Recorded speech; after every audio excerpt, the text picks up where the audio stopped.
नमस्कार, बहुत बहुत स्वागत है आप सभी का मेरी इस YouTube चैनल में। आज इस वीडियो लेक्चर में हम लोग बात करेंगे मगध साम्राज्य के विषय में। मगध साम्राज्य जो कि हमारे भारत का पहला साम्राज्य माना जाता है। मगध साम्राज्य के अंतर्गत बेसिकली हम लोग 3 वंशों के विषय में पढ़ेंगे। हर्यक वंश, उसके बाद शिशुनाग वंश, उसके बाद नंद वंश। नंदों के बाद फिर मौर्य वंश आ जाएगा, तो मौर्य साम्राज्य अलग डायनेस्टी हो जाएगा। हालांकि उसको भी कई बार मगध साम्राज्य में रखा जाता है, लेकिन बाद में वो जो है एक अलग ही लेवल पर चला जाता है। तो मौर्य साम्राज्य को मगध साम्राज्य में शामिल करना फिलहाल उचित नहीं होगा। ठीक, तो हम लोग मगध साम्राज्य के अंतर्गत इन 3 राजवंशों को पढ़ेंगे, हर्यक वंश, शिशुनाग वंश और नंद वंश।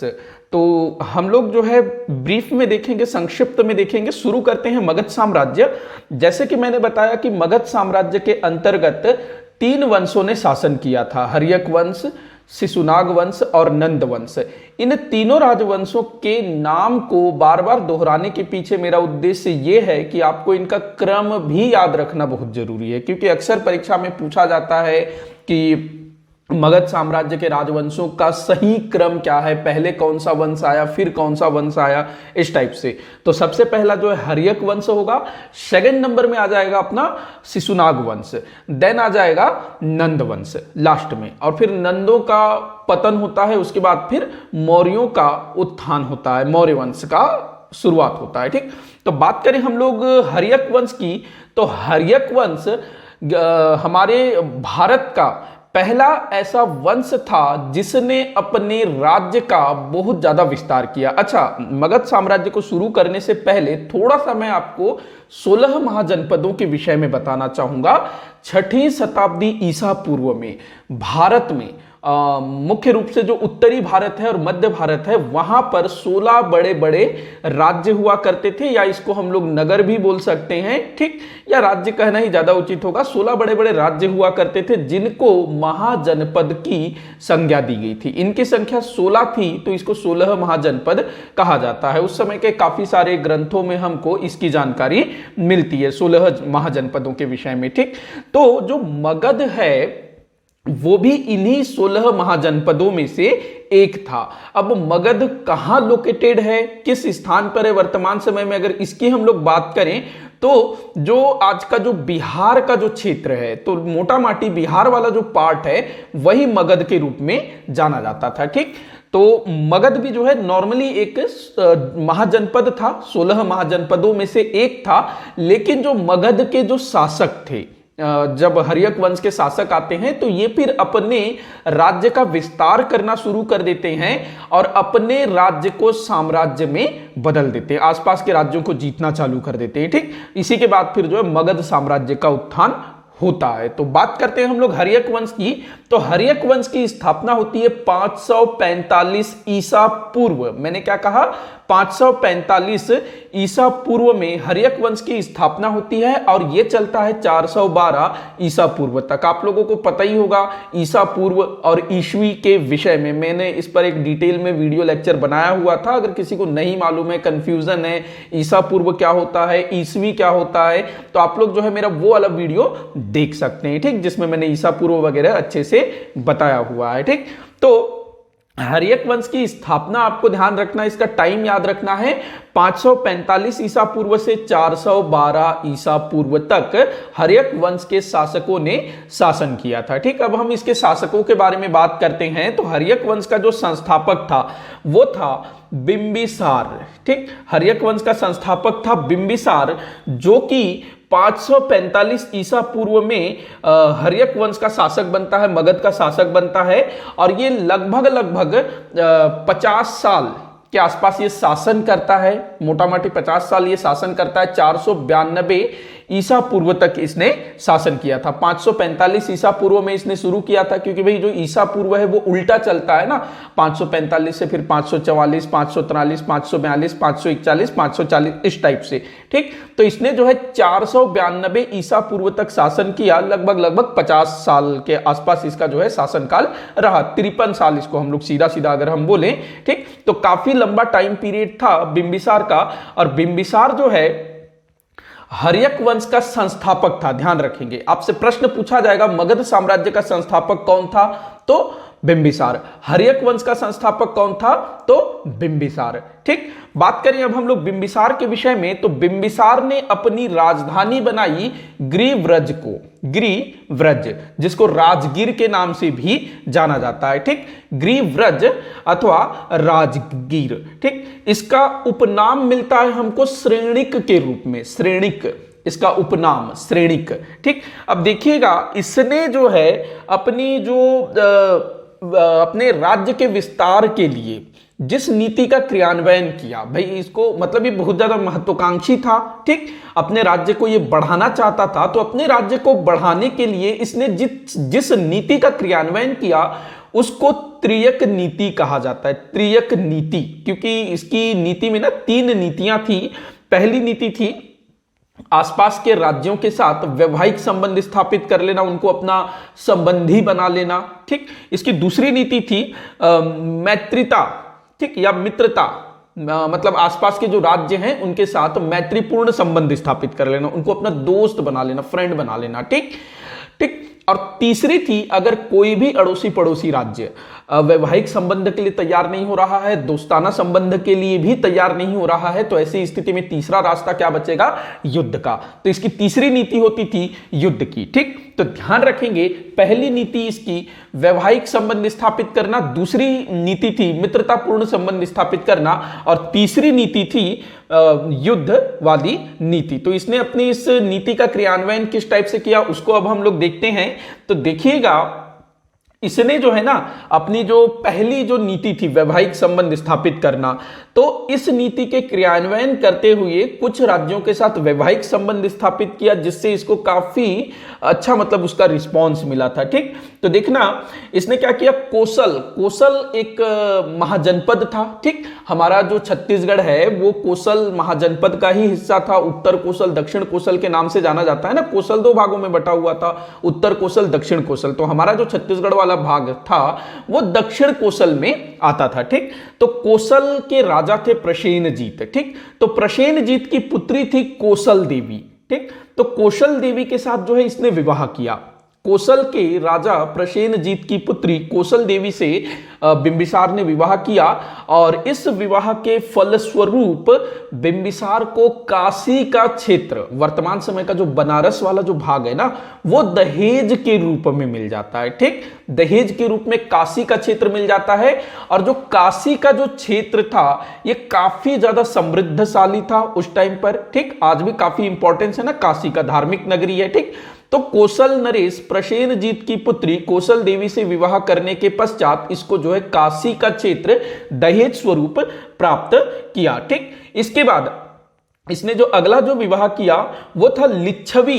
लिच्छवी जो है ये गणतंत्र था लिच्छवी। लिच्छवी कुल के प्रमुख चेटक की बहन, लिच्छवी कुल का जो प्रमुख था वो था चेटक, उसकी बहन थी चेलना।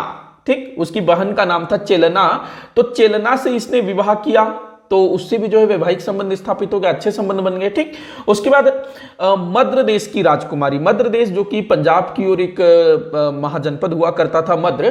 ठीक, तो वहां की राजकुमारी क्षेमा से इसने विवाह किया, क्षेमा। ठीक, तो ये 3 राज्यों से इसने वैवाहिक संबंध स्थापित किया। पहला कोसल देवी, दूसरा चेलना, और तीसरा क्षेमा। ठीक, ध्यान रखेंगे। इसके बाद देखिएगा युद्ध। युद्ध द्वारा मतलब इसने किस क्षेत्र को जीता, तो एक महाजनपद था अंग महाजनपद। ठीक, अंग महाजनपद ये आज का जो पश्चिम बंगाल वाला जो क्षेत्र है वहां पर है अंग महाजनपद। तो अंग महाजनपद पर इसने आक्रमण किया और उसको जो है मगध साम्राज्य में मिला लिया युद्ध के द्वारा। ठीक, तो युद्ध के द्वारा इसने किस क्षेत्र को जीता, अंग महाजनपद को। आपने महाभारत में अंगराज कर्ण के विषय में सुना होगा, जो कि अंग राज्य का शासक था। ठीक, तो वही वाला अंग, पश्चिम बंगाल वाला। ठीक, तो अंग महाजनपद को इसने जीता और वहां पर जो है अपने पुत्र अजात शत्रु को प्रशासक के रूप में नियुक्त किया। इसका बेटा था अजात शत्रु, नाम याद रखेंगे, आगे चल करके वही हर्यक वंश का शासक बनेगा। ठीक, तो अजात शत्रु को वहां का प्रशासक नियुक्त कर दिया। इसके बाद देखिएगा मित्रता पूर्ण संबंध, इसकी अगर हम लोग बात करें तो अवंती एक महाजनपद हुआ करता था। अवंती महाजनपद जो कि आज का जो मध्य प्रदेश है ना, उज्जैन वाला जो भाग है, उस तरफ जो है अवंती महाजनपद होता था और वहां के राजा थे प्रदोत। वहां के राजा का नाम था प्रदोत। अब प्रदोत के साथ इसने जो है मैत्रीतापूर्ण संबंध स्थापित किया। अब यहां पर क्या हुआ था, प्रदोत जो है ना बहुत ज्यादा बीमार पड़ जाता है और उसके जो वैद्य वगैरह हैं, उसके जो डॉक्टर्स थे, उस समय वैद्य हुआ करते थे डॉक्टर, ठीक। तो जो वैद्य थे प्रदोत के मतलब अवंती के, वो जो है उसको ठीक नहीं कर पा रहे होते हैं। तो ऐसे में जो बिंबिसार है ये अपने यहाँ के राज वैद्य जिनका नाम था जीवक, उनको जो है अवंती भेजता है और जीवक जो है प्रदोत को स्वस्थ कर देते हैं। तो इससे जो है प्रदोत बड़े खुश हो जाते हैं और फिर जो अवंती महाजनपद है और मगध दोनों के बीच जो है मित्रतापूर्ण संबंध स्थापित हो जाता है। तो इसने इस तरह से जो है अपनी तीनों नीतियों का क्रियान्वयन करके अपने राज्य का विस्तार किया और अपने आसपास के राजाओं को अपने आसपास के राज्यों के साथ अच्छे संबंध स्थापित करने का इसने प्रयास किया, ठीक। तो इसकी जो राजनैतिक सूझबूझ थी ये बहुत ही अच्छी थी। आगे चल करके हम लोग देखते हैं जब मौर्य आते हैं, ठीक, तो उन्होंने भी वैवाहिक संबंध वाला जो नीति था उसका क्रियान्वयन किया, ठीक।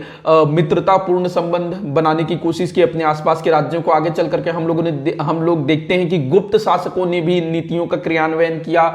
मध्यकाल की बात करें तो बादशाह अकबर, मुगल बादशाह अकबर, भाई उसने तो इस नीति का बहुत ज्यादा प्रयोग किया था। राजपूतों को अपना मित्र बना लिया था ना, अपना संबंधी बना लिया था अकबर ने इन्हीं नीतियों को क्रियान्वित करके, ठीक। तो अकबर की जो नीति थी वो कोई नई नीति नहीं थी, हमारे भारत के प्राचीन शासकों ने भी उन नीतियों का क्रियान्वयन किया था, ठीक। तो ध्यान रखेंगे। उसके बाद हम लोग बात करते हैं जिस समय बिंबिसार शासन कर रहे थे उसी समय गौतम बुद्ध का भी अस्तित्व था, ठीक। गौतम बुद्ध का ये समय था, ठीक। ये जो समय है ना 545 ईसा पूर्व से 492 ईसा पूर्व, तो इसी समय जो है महात्मा बुद्ध अर्थात गौतम बुद्ध भी थे। तो गौतम बुद्ध के साथ बिंबिसार का मैत्रीतापूर्ण संबंध था, अच्छे संबंध थे, ठीक। मैत्रीपूर्ण संबंध इसने स्थापित किया था और गौतम बुद्ध और उनके अनुयायियों को रहने के लिए एक आश्रम, एक उद्यान उन्होंने दान में दिया था। बेलूवन उद्यान का नाम है बेलूवन। तो उसको जो है उपहार स्वरूप, दान स्वरूप गौतम बुद्ध को प्रदान किया था, ठीक। उसके बाद देखिएगा बिंबिसार ने एक नए नगर की स्थापना की जिस नगर का नाम है राजगृह, ठीक। राजगृह नगर की स्थापना की। अब ये तमाम चीजें आप लोग ध्यान रखिएगा। अब हम बात करते हैं बिंबिसार की मृत्यु किस प्रकार से हुई। तो ध्यान रखना बिंबिसार की जो मृत्यु है ना, ये क्या कहना चाहिए, इसका जो पुत्र है अजातशत्रु, होता यह है कि बिंबिसार जो है 545 ईसा पूर्व में शासक बनता है और 492 ईसा पूर्व तक रूल करता है, शासन करता है। तो लगभग 53 साल, ठीक, 53 साल। देखो 545 से इधर 500 तक 45 हो गया, फिर 500 से इधर 492 8, ठीक। तो टोटल इसने 53 साल तक रूल किया।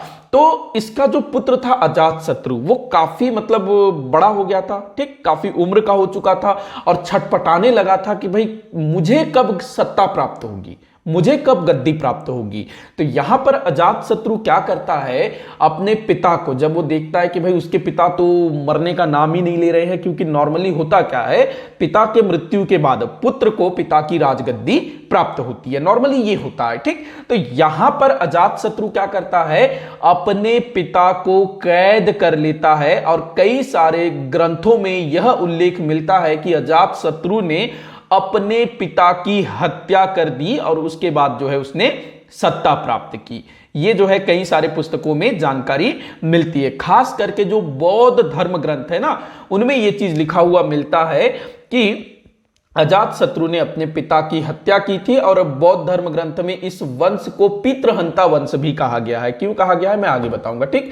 तो अजातशत्रु जो है अपने पिता को कैद कर लेता है, बाद में उनकी हत्या कर देता है और उसके बाद जो है खुद शासक बन जाता है, ठीक। तो हम लोग जो मध्यकालीन भारत का इतिहास जब पढ़ते हैं और हम देखते हैं कि उस समय सत्ता प्राप्त करने के लिए कैसे जो पुत्र हैं अपने पिता की जान के दुश्मन बन जाते हैं, अपने भाइयों के जान के दुश्मन बन जाते हैं, तो ये चीज जो है हमारे भारत में प्राचीन समय में भी देखने को मिला था। एक पूरा का पूरा जो वंश है वो पितृहंता वंश के नाम से जाना जाता है, ठीक, क्योंकि इस वंश में ना पिता की हत्या पुत्र द्वारा करने का एक परंपरा, एक चलन बन गया, ठीक, आगे मैं बताऊंगा, ठीक।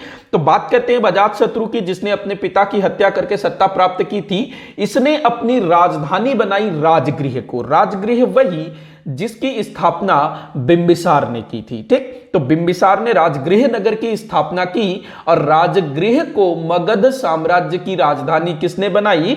तो अजातशत्रु ने, ठीक। प्रश्न काफी बार पूछा गया है कि कौन सा स्थल मगध साम्राज्य की राजधानी थी अथवा नहीं थी। तो हम लोगों ने देखा ग्रीवरज, बिंबिसार के टाइम पर ग्रीवरज जो है मगध की राजधानी थी। अब अजातशत्रु ने क्या किया? राजगृह को अपनी राजधानी बनाई, ठीक। तो ये ध्यान रखेंगे। बात करते हैं अब हम लोग अजातशत्रु के विषय में। तो इसका उपनाम मिलता है कुणिक, उपनाम मिलता है इसका कुणिक, ठीक। आगे देखते हैं। अब देखिएगा, इसने जो है युद्ध द्वारा या फिर मैं एक चीज बोलूं, इसने जो है अपने पिता की जो नीति थी ना, वैवाहिक संबंध स्थापित करना, मित्रतापूर्ण संबंध स्थापित करना, उसके स्थान पर युद्ध वाली नीति को ज्यादा प्रायोरिटी दी, ठीक। ये जो है बहुत महत्वाकांक्षी था, बहुत ज्यादा विस्तारवादी था, बहुत जल्दी अपने साम्राज्य को बढ़ाना चाहता था, अपने राज्य का बहुत जल्दी विस्तार करना चाहता था। तो इसीलिए इसने जो है युद्ध वाली नीति को ज्यादा इंपॉर्टेंस दिया, ठीक। तो इसने क्या किया? काशी जो इसके पिता को दहेज में मिला था, ठीक। होता क्या है कि कुछ ऐसी परिस्थितियां उत्पन्न हो जाती है कि काशी का जो क्षेत्र है ना, वापस से कोसल वाले ले लेते हैं, ठीक। तो ये जो है काशी को जीतता है युद्ध करके, ठीक। उसके बाद एक वज्जी संघ, वज्जी महाजनपद था, तो उसको जो है इसने जीता। कोसल को भी इसने जीता, ठीक। कोसल एक तरह से देखा जाए तो इसके पिता का ससुराल था ना कोसल, ठीक। तो कोसल को इसने जीता, काशी को जीता, वज्जी को इसने जीता युद्ध के द्वारा, ठीक। तो इसको जो है इतिहास में पहला साम्राज्यवादी शासक माना जाता है, ठीक। पहला साम्राज्यवादी शासक। अपने साम्राज्य के विस्तार के लिए इसने अपने जो सगे संबंधी थे, क्योंकि भाई जो कोसल वाले थे, काशी वाले थे, इसके सगे संबंधी थे ना, इसके पिता का ससुराल था, एक तरह से इसका ननिहाल था अजातशत्रु का, ठीक। लेकिन अजातशत्रु ने क्या किया? वहां पर आक्रमण किया और कोसल के राजा को पराजित करके कोसल के क्षेत्र को अपने राज्य में मिला लिया, ठीक। तो भारत का पहला साम्राज्यवादी शासक इसको माना जाता है। प्रश्न पूछा जाता है पहला साम्राज्यवादी शासक कौन था? तो अजातशत्रु पहला साम्राज्यवादी शासक था, ठीक। अब इसी के समय में देखिएगा 483 ईसा पूर्व में गौतम बुद्ध को महापरिनिर्वाण प्राप्त होता है, ठीक। या इसको हम लोग कह सकते हैं सिंपल शब्दों में कि गौतम बुद्ध की मृत्यु होती है। देखो, गौतम बुद्ध जो कि एक महात्मा टाइप के व्यक्ति थे ना, तो जो महात्मा होते हैं उनकी मृत्यु नहीं होती, उनको निर्वाण प्राप्त होता है, ठीक। तो इनके मृत्यु को बोला जाता है महापरिनिर्वाण। तो अजातशत्रु के टाइम पर ही गौतम बुद्ध को जो है महापरिनिर्वाण प्राप्त हुआ 483 ईसा पूर्व में, ठीक। अब जो अजातशत्रु था ये बौद्ध धर्म को बहुत ज्यादा मानता था, बौद्ध धर्म का अनुयायी था, संरक्षक था, ठीक। इसके पिता के समय में भी बौद्ध धर्म को काफी अच्छा प्रचार प्रसार मिला, ठीक, क्योंकि जो बिंबिसार था वो गौतम बुद्ध के साथ उसका अच्छा संबंध था, मित्रतापूर्ण संबंध था ना बिंबिसार का, ठीक। तो अजातशत्रु का भी जो है बौद्ध धर्म को लेकर के काफी अच्छा रिस्पॉन्स था और इसने जो है उसको अपना भी लिया था, ठीक। अपना मतलब क्या बोलना चाहिए, बौद्ध धर्म को राज्याश्रय प्रदान किया था, ठीक। तो यहां ध्यान रखना कि अजातशत्रु के समय प्रथम बौद्ध संगीति का आयोजन होता है, ठीक। बौद्ध संगीति, बौद्ध धर्म में बड़ा मतलब पूछा जाता है, बौद्ध संगीतियां 4 बौद्ध संगीति हुई थी। होता क्या है बौद्ध संगीति? तो बौद्ध धर्म के जो अनुयायी थे उन्होंने जो है 4 बार सम्मेलन आयोजित किए थे, ठीक। 4 सभाओं का आयोजन किया था जिसको बौद्ध संगीति के नाम से जाना जाता है। और जो पहला बौद्ध संगीति था इसका आयोजन 483 ईसा पूर्व में अजातशत्रु के समय में हुआ, जिस वर्ष गौतम बुद्ध को महापरिनिर्वाण प्राप्त हुआ। और ये किस स्थल पर हुआ था? तो राजगृह में हुआ था, क्योंकि अजातशत्रु ने अपनी राजधानी राजगृह को बना रखी थी, तो वहीं पर जो है प्रथम बौद्ध संगीति का आयोजन किया गया, ठीक। ध्यान रखेंगे इस चीज को। और एक चीज और ध्यान रखना कि जो गौतम बुद्ध को महापरिनिर्वाण भी इसी समय प्राप्त हुआ, ठीक। जैसे ही महापरिनिर्वाण प्राप्त हुआ तो जो अनुयायी थे वो इकट्ठे हुए राजगृह में और इन्होंने सभा का आयोजन किया, जिसे प्रथम बौद्ध संगीति के रूप में जाना जाता है, ठीक। अब देखिएगा, इसने कुछ युद्ध संबंधी हथियारों की खोज की थी, या बोलना चाहिए कुछ इसके हथियार बड़े फेमस थे। एक मिलता है रथ मूसल, रथ मूसल, एक मिलता है महाशिला कंटक। ये जैसे आप लोगों ने बाहुबली देखा है ना, तो बाहुबली में जो युद्ध वाले जो हथियार दिखाए गए ना, वो किस तरह से वो जो आग जला देते हैं, पूरी तरह से सेना में आग लगा देते हैं ना। और जो बाहुबली का जो भाई होता है, उसका क्या नाम मुझे ध्यान नहीं आ रहा है, तो उसके रथ में कुछ चक्री टाइप का लगा हुआ होता है, वो सीधा रथ लेके दुश्मन के बीच में घुस जाता है और जो भी उसके आसपास आता है कटना शुरू हो जाता है। ठीक, तो वैसे ही टाइप का कुछ इसने हथियार वगैरह बना रखा था।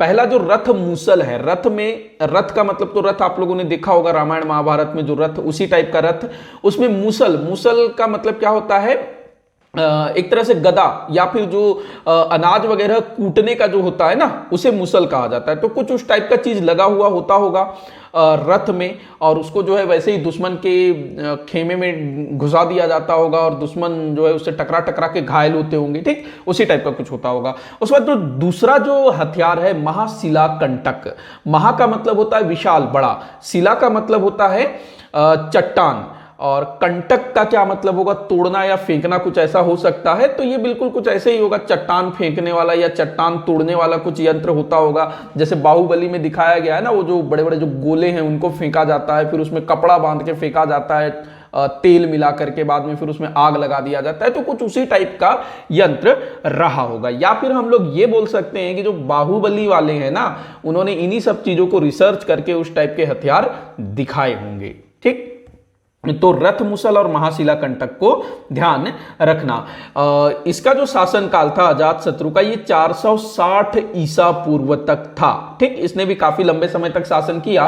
और जैसा कि अजात शत्रु ने अपने पिता की हत्या करके सत्ता प्राप्त की थी ना, ठीक वैसे ही अजात शत्रु की भी हत्या उसके पुत्र उदायन द्वारा कर दी जाती है। ठीक, उदायन इसका पुत्र था और उसी ने जो है अजात शत्रु की हत्या कर दी 460 ईसा पूर्व में। ठीक, तो बौद्ध धर्म ग्रंथों में इस वंश को पितृहंता वंश के नाम से लिखा गया है, पितृहंता वंश कहा गया है। ठीक, बात करें अब उदायन की, तो उदायन का जो शासनकाल था ये था 460 ईसा पूर्व से 444 ईसा पूर्व तक। इसका जो उपनाम मिलता है वो है उदय भद्र, और इसके द्वारा जो महत्वपूर्ण कार्य किया गया था, जो अक्सर परीक्षाओं में पूछा जाता है, most important, very very IMP, इसने, उदायन ने एक नवीन नगर की स्थापना की और इस नगर को उसने नाम दिया पाटलिपुत्र। आगे चल करके ये जो पाटलिपुत्र है भारत की राजनीति का केंद्र बनेगा काफी लंबे समय तक। ठीक, उसके बाद जो मौर्य है ना, उनकी ये राजधानी होगी। ठीक, तो ये लंबे समय तक पाटलिपुत्र जो है भारत में राजनीति का केंद्र रहेगा, शक्ति का केंद्र रहेगा।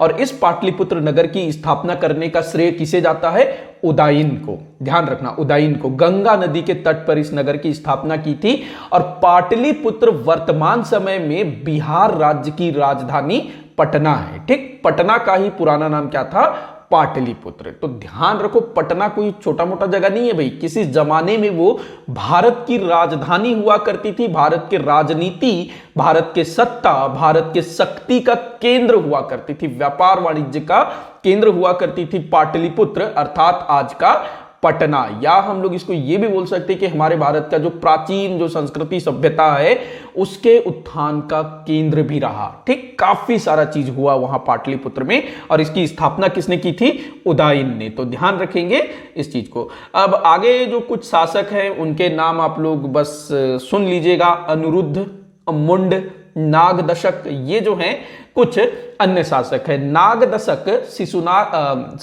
नागदशक हर्यक वंश का अंतिम शासक हुआ। ठीक, नागदशक जिसका एक नाम दर्शक भी मिलता है। ठीक, तो ये जो है हर्यक वंश का अंतिम शासक हुआ नागदशक। ठीक, अब यहां एक चीज ध्यान रखना कि ये कहा जाता है, उस समय के जो भी ग्रंथ है, काफी सारे ग्रंथों में लिखा हुआ है कि उदायन की हत्या भी उसके पुत्र द्वारा की गई थी, और इस वंश में अधिकतर राजाओं की हत्या उसके पुत्रों द्वारा ही की गई थी। इसी कारण इसको क्या कहा गया, पितृहंता वंश। अब हम बात करते हैं अगले वंश की। नागदशक मैंने बताया हर्यक वंश का अंतिम शासक। ठीक, तो नागदशक की हत्या कर दी जाती है और इसके बाद मगध साम्राज्य के दूसरे राजवंश शिशुनाग वंश का स्थापना होता है। ठीक, अब हम बात करेंगे शिशुनाग वंश के विषय में। शिशुनाग वंश जिसका समय 412 ईसा पूर्व से 345 ईसा पूर्व तक, ठीक, इन्होंने शासन किया, शिशुनाग वंश के शासकों ने। ठीक, अब शिशुनाग वंश का संस्थापक था शिशुनाग। ठीक, इस वंश का संस्थापक कौन था? शिशुनाग। उसी के नाम पर इस वंश का नाम रखा गया शिशुनाग। और शिशुनाग ने किसकी हत्या की? नागदशक की। याद करने में बड़ा आसानी होगा। नागदशक की हत्या कर दी शिशुनाग ने और शिशुनाग वंश की स्थापना कर दी। ठीक, 412 ईसा पूर्व से 345 ईसा पूर्व तक शिशुनाग वंश के शासकों ने शासन किया। बात करते हैं शिशुनाग की, तो शिशुनाग का जो शासन था 412 ईसा पूर्व से लगभग 394 ईसा पूर्व तक इसने रूल किया। इसने अवंती महाजनपद और वत्स महाजनपद को जीता। देखो, अजात शत्रु ने क्या किया था? कोसल को जीत लिया, वज्जी को जीत लिया, उसके बाद काशी को भी जीत लिया था। ठीक, बिंबिसार ने अंग महाजनपद को जीत लिया था। तो मगध साम्राज्य जो है अपने आसपास फैल रहा था। ठीक, मगध मतलब आज का बिहार और अंग मतलब पश्चिम बंगाल, तो पश्चिम बंगाल भी इनके अधिकार में आ गया। कोसल का मतलब उत्तर प्रदेश का काफी बड़ा एरिया, ठीक, जो वाराणसी बनारस से उत्तर वाला जो भाग है ना, अयोध्या वाला भाग, तो ये सारा जो है कोसल के क्षेत्र में आता था। वज्जी भी यहीं आसपास था। तो इन क्षेत्रों को जो है बिंबिसार और अजात शत्रु ने जीत लिया। इसको जो है आगे बढ़ाने का काम करता है शिशुनाग, जिसने अवंती महाजनपद को भी जीत लिया, मतलब मध्य प्रदेश का उज्जैन वाला पार्ट। ठीक, उसके बाद वत्स महाजनपद को भी जीत लिया जाता है शिशुनाग के द्वारा। ठीक, ध्यान रखेंगे। अब इसके बाद मोस्ट इंपॉर्टेंट चीज शिशुनाग के समय, तो शिशुनाग ने अपनी राजधानी पाटलिपुत्र से स्थानांतरित करके वैशाली को बनाया। ठीक, वैशाली एक नगर है उत्तर भारत में। ठीक, तो वैशाली को इसने अपनी राजधानी बनाया। तो तीसरी राजधानी ये हो गई ना। ठीक, तीसरी राजधानी हो गई ये। अच्छा, एक मिनट, उदाइन के विषय में एक चीज बताना था कि उदाइन ने पाटलिपुत्र नगर की स्थापना की और उसको अपनी राजधानी बनाई थी। ठीक, उदाइन जिसने पाटलिपुत्र की स्थापना की ना, उस पाटलिपुत्र नगर बना करके उसको अपनी राजधानी बनाई थी उदाइन ने। ठीक, और शिशुनाग ने क्या किया? पाटलिपुत्र से राजधानी वैशाली स्थानांतरित की। तो इस तरह से हम देखते हैं कि मगध साम्राज्य की 4 राजधानियां हो गई। बिंबिसार के टाइम पर ग्रीवरज, अजात शत्रु के समय राजगृह, उदाइन के समय पाटलिपुत्र, शिशुनाग के समय वैशाली। ठीक, तो 4 राजधानियां ध्यान में रखिएगा। अब अगला शासक सॉरी अगला शासक कालाशोक। कालाशोक जिसको काकवर्ण भी कहा जाता है माफी चाहूंगा।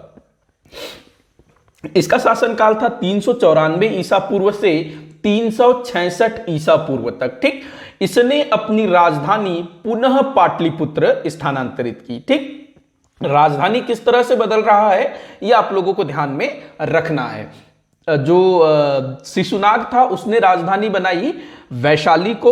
अब जो कालाशोक है ये राजधानी वापस से फिर से पाटलिपुत्र लेकर के आएगा। ठीक, अब इसके समय की महत्वपूर्ण घटना, कालाशोक के समय की, बौद्ध धर्म का अनुयायी था, बौद्ध धर्म को राज्याश्रय प्रदान किया था। ठीक, और इसके समय में द्वितीय बौद्ध संगीति का आयोजन होता है 383 ईसा पूर्व में। ठीक, होता क्या है कि महात्मा बुद्ध के महापरिनिर्वाण को 100 वर्ष पूर्ण होते हैं, तो फिर ये लोग सोचते हैं कि फिर से हम लोग मिलते हैं और एक सभा करते हैं। ठीक, तो 383 ईसा पूर्व में द्वितीय बौद्ध संगीति का आयोजन होता है। ठीक, तो ये कहां हुआ था?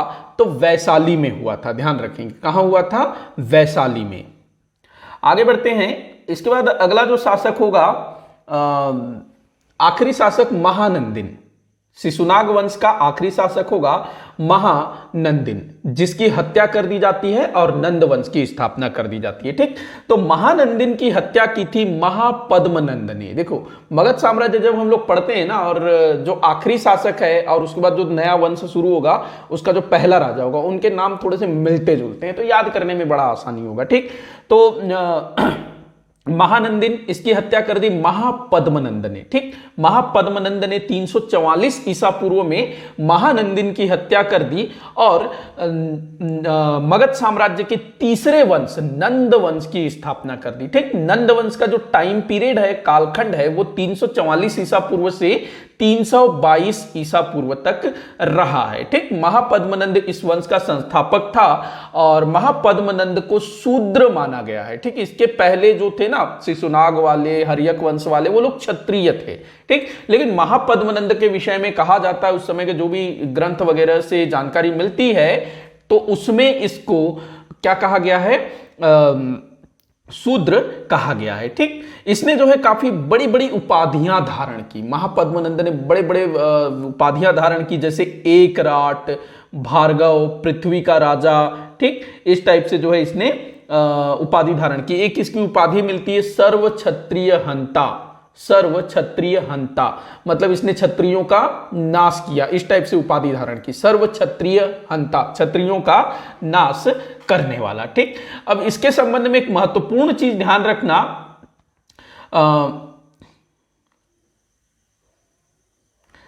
अच्छा ठीक, बस इतनी ही चीज याद रखना इसके विषय में, इसकी जो उपाधियां वगैरह याद रखना। अब इस वंश के अगले शासक की हम लोग बात करते हैं। अगला जो इंपॉर्टेंट शासक होगा और आखिरी शासक घनानंद। ये नंद वंश का आखिरी शासक सिद्ध होता है और मगध साम्राज्य का भी आखिरी शासक सिद्ध होता है। और घनानंद की हत्या करके या इसको अपदस्थ करके भारत में मौर्य साम्राज्य की स्थापना की जाती है चंद्रगुप्त द्वारा। ठीक, तो बात करते हैं घनानंद के विषय में।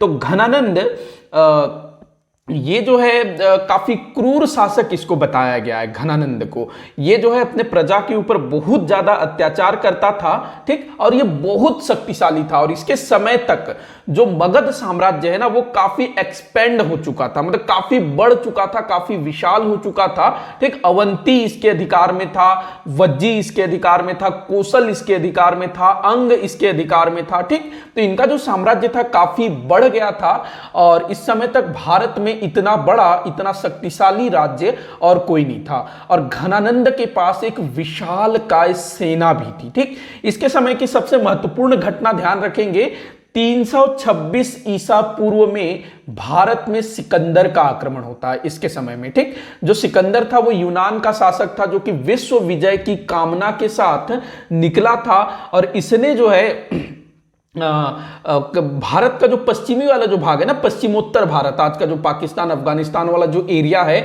वहां के छोटे छोटे कबीलों को पराजित किया था और पुरस एक राजा हुआ, उसको भी उसने पराजित किया। लेकिन आगे चल करके सिकंदर के जो सैनिक हैं वो हतोत्साहित हो जाते हैं क्योंकि पश्चिमोत्तर भारत के राजाओं को, विशेष करके पोरस को पराजित करने में उनको एड़ी चोटी का जोर लगाना पड़ता है, या फिर हम लोग क्या बोले, उनको नानी याद आ जाती है अपनी। ठीक, तो सिकंदर के जो सैनिक हैं वो बिल्कुल मतलब रिग्रेट कर देते हैं कि भाई हम लोग तो अभी भारत में घुसे भी नहीं है, हम तो अभी भारत की सीमा पर हैं। ठीक, भारत की सीमा पर हैं, अभी तो हम लोग भारत के अंदर घुसे भी नहीं है और हमारा ये हाल हो गया है। अभी तो पूरा का पूरा मगध साम्राज्य बचा हुआ है। उन्होंने सुन रखा था कि मगध के शासक के पास विशालकाय सेना है, हाथियों के बारे में उन्होंने सुन रखा था, हाथी वाली सेना है।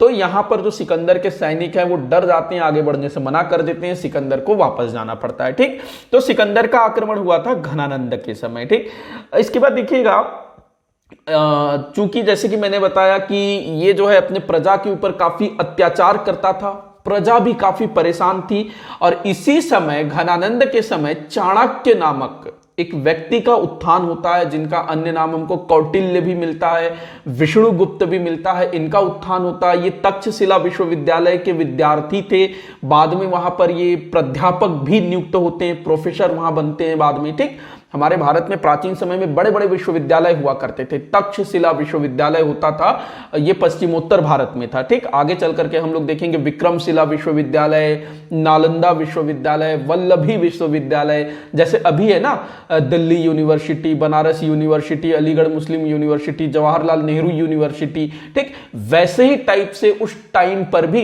विश्वविद्यालय हुआ करते थे, जहां पर दूर दूर से छात्र, केवल भारत से नहीं विदेशों से भी छात्र जो है अध्ययन करने के लिए आते थे। खास करके जो नालंदा विश्वविद्यालय है, विक्रमशिला विश्वविद्यालय है, यहां पर अन्य देशों के छात्र भी जो है पढ़ने के लिए आया करते थे। ठीक, तो जो चाणक्य थे ये तक्षशिला विश्वविद्यालय के स्टूडेंट थे, छात्र थे, और बाद में वहीं पर वो जो है प्राध्यापक नियुक्त हुए, शिक्षक या फिर हम बोले सीधा प्रोफेसर नियुक्त हो जाते हैं। ठीक, तो एक बार घनानंद ने, दरअसल होता ये है कि सिकंदर जो है मतलब भारत की ओर बढ़ रहा था, तो फिर जो घनानंद हैं वो इस विषय में जो चाणक्य है वो घनानंद से बात करते हैं कि भाई बाह्य आक्रमण का खतरा है हमें, तो आपको जो है कुछ करना चाहिए। आंतरिक व्यवस्था भी उतनी अच्छी नहीं थी क्योंकि प्रजा जो है राजा से खुश नहीं थी, तो चाणक्य ने घनानंद से बात की कि आपको जो है थोड़ा सा ध्यान देना चाहिए। तो यहाँ पर जो घनानंद है वो क्रोधित हो जाता है कि भाई तुम मुझे सिखाओगे, इस टाइप से, और घनानंद जो है चाणक्य को काफी अपमानित करता है। ठीक, तो यहाँ पर चाणक्य प्रण ले लेते हैं कि मैं घनानंद को खत्म करके रहूंगा, जो नंद वंश है उसका उन्मूलन कर दूंगा। ठीक, नंद वंश का सर्वनाश कर दूंगा, इस टाइप से वो कसम खाते हैं। और बाद में फिर तक्षशिला विश्वविद्यालय के ही एक होनहार छात्र जिनका नाम था चंद्रगुप्त, उसको जो है ये ट्रेंड करना शुरू कर देते हैं, और फिर चंद्रगुप्त के साथ मिल करके नंद वंश का उन्मूलन किया जाता है, घनानंद को हटा दिया जाता है, और 323 ईसा पूर्व में नंद वंश का पतन होता है। लगभग 322 ईसा पूर्व में नंद वंश का पतन होता है, और भारत में एक नए युग की शुरुआत होती है जिसको हम लोग मौर्य वंश के नाम से जानते हैं। मौर्य वंश के शासकों ने आगे अपने साम्राज्य को बहुत ज्यादा विस्तारित किया और पूरे भारत में अपनी सत्ता स्थापित की, और पहली बार अखंड भारत की स्थापना यहां पर होती है मौर्यों के द्वारा, जिसको आगे आने वाले वीडियोस में हम लोग देखेंगे। तो ये था भाई मगध साम्राज्य, जिसमें हम लोगों ने मगध साम्राज्य में शासन करने वाले तीनों वंशों के बारे में पढ़ा, हर्यक वंश, शिशुनाग वंश, नंद वंश। मुझे पूरी आशा है कि आप लोगों को टॉपिक अच्छे से समझ में आया होगा। इस तरह से बैठ करके कोई लेक्चर करना ये मेरे लिए मतलब पहला ये लेक्चर था इस टाइप से बैठ करके करना। आप लोगों को कैसा लगा मुझे नहीं पता, कमेंट में बताइएगा। ठीक, आगे भी इस टाइप के लेक्चर में लेकर के आने की सोच रहा हूं। ठीक, क्योंकि कुछ थोड़ा सा मैं अपना सहूलियत देख रहा हूं, इसलिए। बाकी आप लोग कमेंट बॉक्स में बताइएगा, अगर ये तरीका आप लोगों को पसंद नहीं आता है तो हम लोग फिर से जो है व्हाइट बोर्ड पे जा सकते हैं। ठीक, तो इस वीडियो के रिकॉर्डिंग आपके जो भी सुझाव है कमेंट बॉक्स में बताइएगा। चैनल को सब्सक्राइब करिएगा, वीडियो को जितना हो सके उतना शेयर करिएगा, लाइक करिएगा। वीडियो को आखिर तक देखने के लिए आपका बहुत बहुत धन्यवाद।